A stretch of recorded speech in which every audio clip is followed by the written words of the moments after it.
Hello everyone, this is Ashley Ramos, and today I will be presenting my Module 5 Business Perspective PowerPoint. So to get started, I have funding options, telehealth business plan components, and billing reimbursements and compliance. So with the funding options, I have two grant programs that really helped fund telehealth and get it started. The first one is the Telehealth Network Grant Program, which helped with funding for promoting, such as like aimed to promote rural tele-emergency services with an emphasis on telestroke, telebehavioral health, and tele-emergency medical services.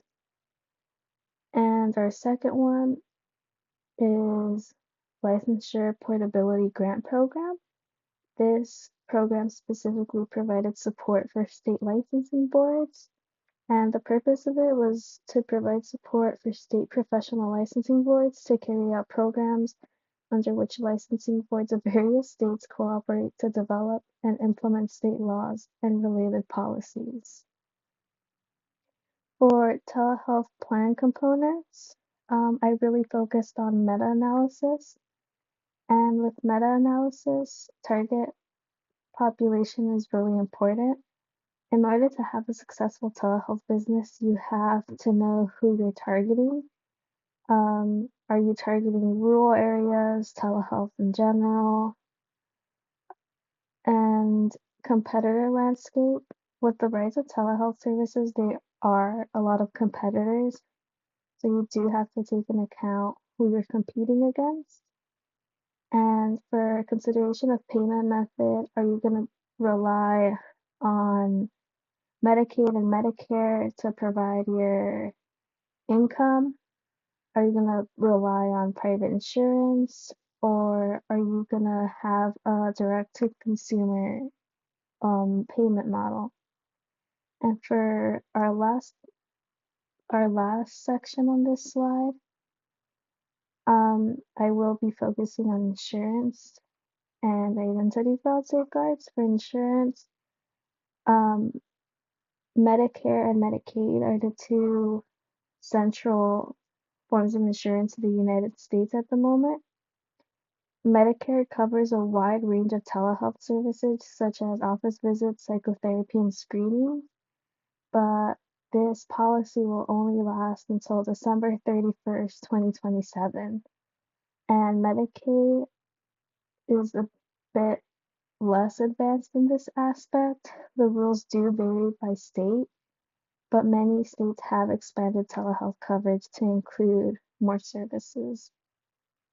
For identity fraud safeguards, HIPAA compliances and laws do require telehealth services to have identity verification, such as requiring you to have your camera on or do face-to-face video calls.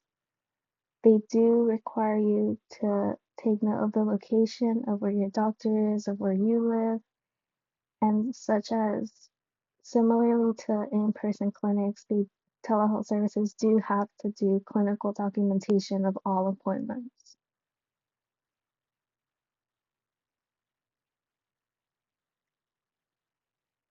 And for emerging and innovative business models, one I focused on was Amazon Healthcare. Amazon Healthcare has been emerging over the past few years, and according to them, it is a convenient care through Amazon One Medical, which is the more broad insurance name. They do provide primary and virtual care, Amazon Pharmacy, and RX Pass, which is subscription medication. It also features a 24/7 on-demand virtual care in-person visits in major cities and pay-per-visit options, starting at $49, I believe, per visit.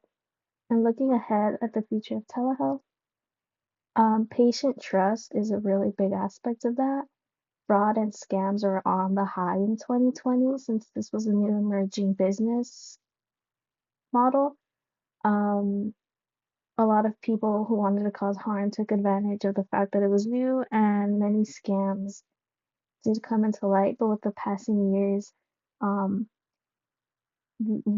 they've diminished a bit. There's better ways to tell what's a scam, tell what's legitimate. And for financial sustainability, companies do have to keep in mind of the costs, especially if it's a rural area. It might not be convenient to have a telehealth services because of all the equipment costs and issues with how you will get your revenue. And policy decisions have been improving over the past few years. Um, as of late 2025, patients must have an in-person visit every 6 months to 12 months for Medicare covered mental health. So that could be a problem for people who normally can't go to in-person visits. But some policies are getting extended in order to help.